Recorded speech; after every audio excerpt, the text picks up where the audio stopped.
Hi everybody, it's Terry with Crafty Book Nerd, and today we're going to discuss the 12, yes, I said 12 books I read for the month of July. It was a great reading month. It was really hot here, so basically I stayed inside and did a lot of reading. But first, you know what time it is. Time for our quote of the day. Today's quote says, "Good books. They're like the world's most engaging people, all waiting to tell us stories, explain things we want to know, and describe great places we want to go." Well, let me tell you, I had some adventures this month. I learned some things, and I definitely visited some great places. So let's get into it. This video will probably be in two parts. First, I'm going to discuss the books I read in July in this one that weren't part of the Build Your Own Sunday edition for Catch-Up-a-thon. I'm going to do a Catch-Up-a-thon video for the other books that I read for that challenge. So let's get into it. So the first book was my book club book of the month that my book club did and we read together, and that was Happy Place by Emily Henry. I've never read anything by Emily Henry, and romance is not my favorite genre. If you've been watching my channel, you know that I mostly read thrillers and mysteries. But I thought, hey, it's my book club, and, you know, I need to get out of my comfort zone sometimes, and so I picked it up to read with everybody else. And I was pleasantly surprised at how much I loved it. I really did enjoy it. It's a story of Harriet and Wynne, and they are in a precarious situation. They have been a couple for quite a while, and there are two other couples that they are friends with, and they meet up every year at this great place and spend time together. Well, the only problem this year is that they're not actually a couple anymore, but the other friends do not know that. And they have been invited, of course, for their yearly retreat, and it's a little bit different this year because one of the couples is going to be getting married. And so they have to deal with that and try to act like they're still together when they're not, but then they still have feelings for each other, so it gets a little complicated. I loved all the different parts. There were parts that made me cry. There were parts that made me happy and laugh out loud. There were sad parts. It was fun. Not real serious, just a fun read for me. And what I really liked about it is that I did listen to the audio with this, and the characters just came alive. I could actually feel the emotions as they were going through them. And I gave this one 4 stars, so I recommend Happy Place by Emily Henry. The next one I read, and I had seen this book all over YouTube, and it looked like it was really popular, and that was called Yellowface. I thought the cover was interesting, and I'm sure I'm going to mess this name up. R.F. Kong. I don't know, but that's how I'm pronouncing it. And so I was excited to read this one. It's about 2 authors. One is June. June is a white woman, American white woman, and Athena, who is an Asian American. And they become friends by chance, not really close friends, more because they're stuck in the same situations. They go to the same college, they go to Yale, they're both studying to become writers, and they both write books. The problem is that Athena is a lot more successful than June. June doesn't do real well with her first book, and Athena is celebrating getting a Netflix contract for one of her books. And so they kind of are thrown together as friends because they have writing in common, and neither one of them have a lot of other friends as to speak of. So Athena invites June over to have a little celebration about the whole Netflix contract. And so they're together, and June is just really envious of Athena and kind of really wants her life. Well, she may get her wish, because on that night when they're celebrating, Athena tells her about a manuscript that she's written that nobody else has seen yet. And she thinks it's going to be the one that's going to just send her over the top for her success. Well, they're drinking and eating, and Athena chokes on a pancake and she dies. And that's when things get really interesting. June decides to steal Athena's manuscript, and she makes a few tweaks in it, and then she puts it out there as her own writing. Well, That's, I don't know. It's a dilemma for her, and she has a lot of second thoughts, and she's worried that people are going to know. And then she starts getting little messages that somebody does know that it is not her manuscript. And so she is underneath the shadow of Athena, and she has to figure out what she's going to do to protect her secret and how far she's willing to go to do that. You do learn some about the publishing industry in this book, and that was really interesting. But you're going to have to read it to see what happens to June and if she gets found out or not. But overall, I enjoyed it, and I gave it 4 stars. Yellowface. The next book I picked up was one I had never even heard of, and I went to the library to do a pickup, and it started raining cats and dogs, and I mean, it was coming down, and there was no way I was going to try to get to my car in that. I mean, the wind was blowing. It was a bad thunderstorm, and so I just started perusing around the library, and I saw this book that caught my eye, Hour of the Witch, by Chris, another name I can't pronounce, Bojalian. And I remembered him because I read The Flight Attendant that he wrote. And I liked The Flight Attendant, but I love book about witches. I like anything witches, call them Salem trials and stuff. So I thought, hey, I'll go ahead and pick that one up. Why not?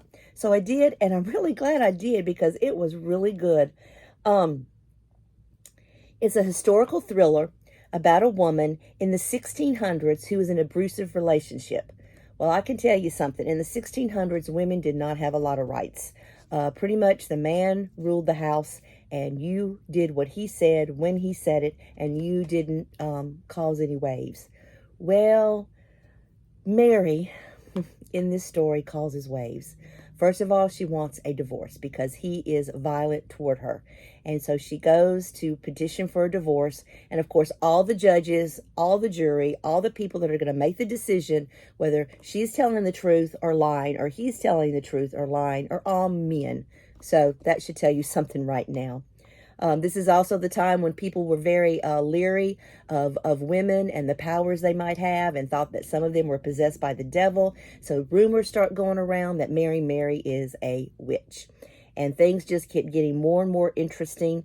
They have like a house kind of person that lives with them part-time that helps them out. Her husband is pretty well off, and she sees her one day digging in the garden and finds what they call twines, which are actually forks. And forks have not been introduced as far as a cutlery at this time. Forks are seen as an instrument of the devil. People only use knives and spoons to eat with. And so that causes Catherine, the lady that helps them out at the house, to start suspecting that she is a witch. And things just get more and more interesting after that. It's a twisty thriller. I worried about Mary. I was rooting for Mary. I was hoping things would come out good for Mary. And I was angry at the men. And I'm not going to tell you what happens, but I was pleased with the ending of the book. So check it out, Hour of the Witch, that I gave 4 stars to. And the last book to talk about that wasn't part of my catch-up-a-thon, no, actually, it's not the last one. I'm sorry, I've got 2 more. This is the 3rd book in the Covet series. I'm getting through it slowly, book 3. That means I'm halfway there. I got 3 more to read by Tracy Wolfe. This one kind of picks up where things left off, where Grace and Jackson are no longer bound together, but Grace is now bound to Hudson, Jackson's brother, and so that's really interesting. So that's definitely a curveball that starts the story, and we learn more about Hudson, and we come to discover that he's not really who he says he is. There was action in this book, there was romance, there was some comedy parts, and I just love the world, and I just liked getting deeper into the characters, learning more about them, so I did enjoy it.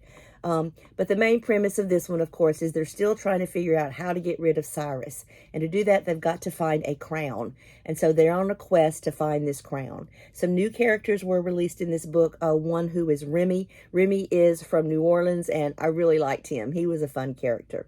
I did notice on Goodreads that this 3rd book, Covet, did not get as many high reviews as the first 2. I don't think it's my favorite so far of the 3. I still think the first one might be my favorite, but of course I've got 3 more to read. But I'm still enjoying it, and I will continue with the series, and so I can't wait to read the other books in this series. And I gave this one a 3 stars, Covet. Next, I've already had to return this book to the library, but here is my little card that I always show y'all. The Girl You Left Behind by Jojo Moyes. I love Jojo Moyes, and so this was a given, and I had wanted to go back and read some of her older books, and so that's what I did. And I might have reviewed this in another video, but I don't know. I think I talked about it in my mid-book freakout tag. But anyway, this story centers around a painting. And there's two different timelines. We have 1900s where the Germans have occupied a small town where Sophia lives with her husband, who has been sent off. He's not there. He's been sent off to fight in the war. And before he went off, he painted a picture of her, and she cherishes that painting. And what happens during this time is a commander comes in, and she has a restaurant, and he demands that she provide food for his regiment. And he takes advantage of her, and he sees the painting, and he wants the painting. And she thinks that if she gives him the painting, he will have enough power to release her husband.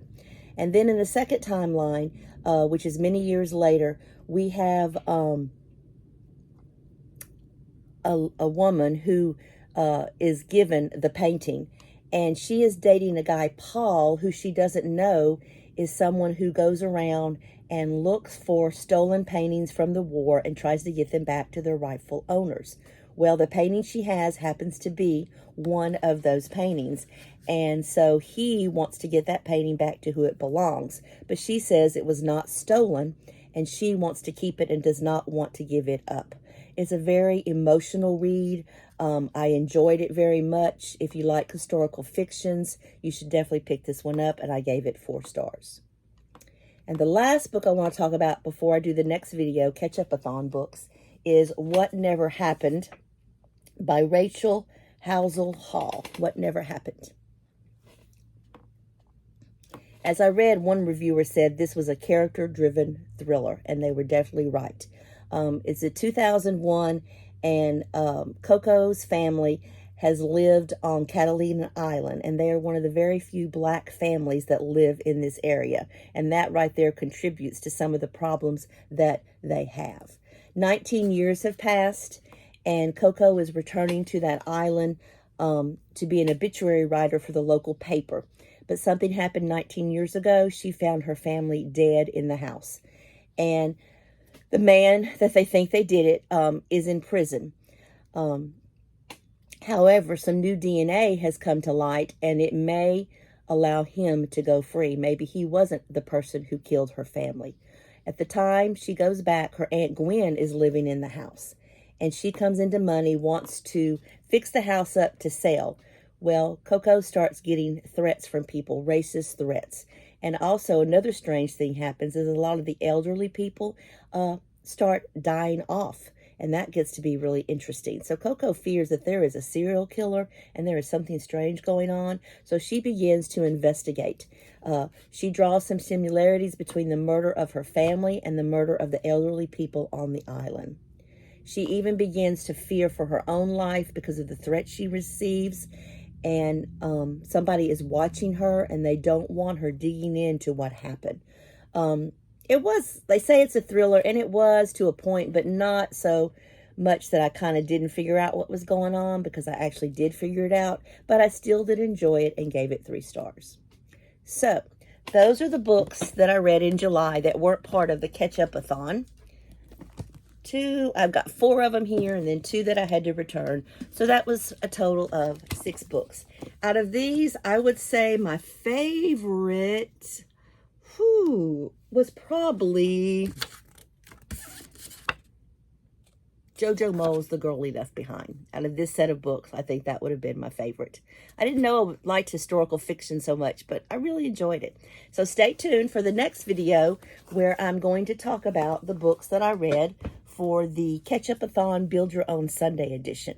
So please subscribe to my channel, like this video, and share with your friends, and have a great reading day. Bye.